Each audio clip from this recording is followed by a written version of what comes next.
In this lesson, I will show you how you can revolve a 2D profile about an axis of revolution to remove the material of this extrusion from another solid object. To achieve that, you have to use the Revolved cut tool. As you can see in the open document, I have already created a solid object. Then I created a midplane and an axis that passes through the center of its mass. Finally, I created a new sketch on the plane, and I drew a circle there. As you can see, half of the circle intersects the solid body.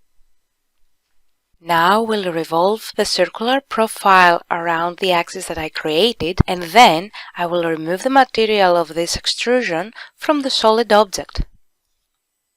So I will go to the Features ribbon and I will activate the Revolved Cut tool. First I have to select a 2D object. So I will click on the circle and the Property Manager palette activates automatically. With the axis of revolution field active, I will select the axis 1. At this point, I should mention that the axis of revolution should be created in the same plane as the 2D profile. Since there is no other 2D profile, the preview appears automatically. Notice that a torus is created. The common mass of the torus and the solid object will be removed from the object. Back to the Property Manager palette, I will go to the Direction 1 area and I will set the blind option in the End Condition list. Right below, there is the Angle 1 field in which I can specify the angle of revolution. When the number 360 appears there, the profile will make a full revolution.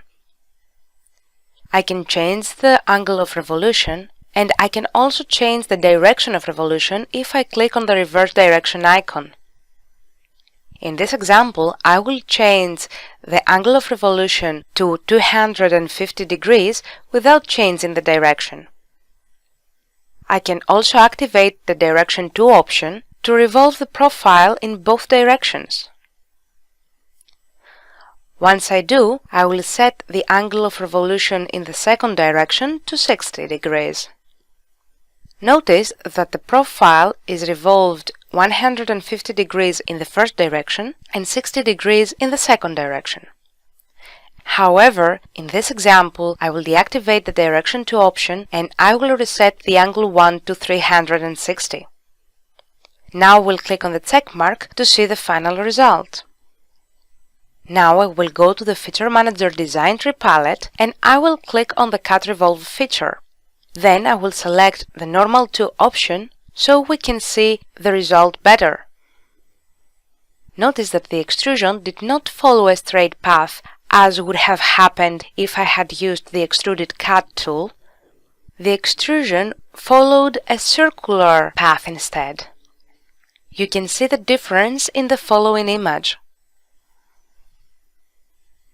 At this point, I will click on the Undo button to show you the result if I had activated the Thin Feature option. So we'll activate the Revolved Cut tool again and I will select the circle. With the axis of revolution field active, I will select the axis 1. In the Angle 1 field, I will type the number 360. Now I will activate the Thin Feature option to create a hollow solid. In the Thickness 1 field, I will type the number 4 and I will click on the reverse direction icon to change the direction of the extrusion. Now I will click on the checkmark to create the final solid.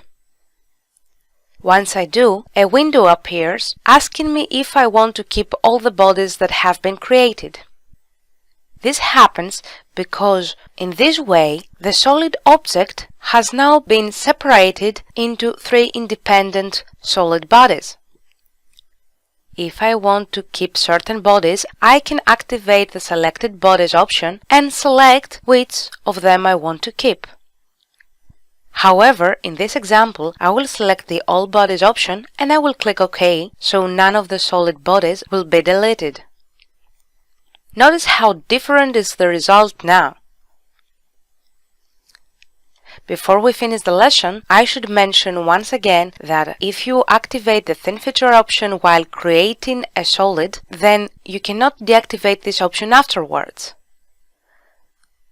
So this is how you can remove material from a solid using the Revolved Cut tool. Now you can use this tool to create your own objects.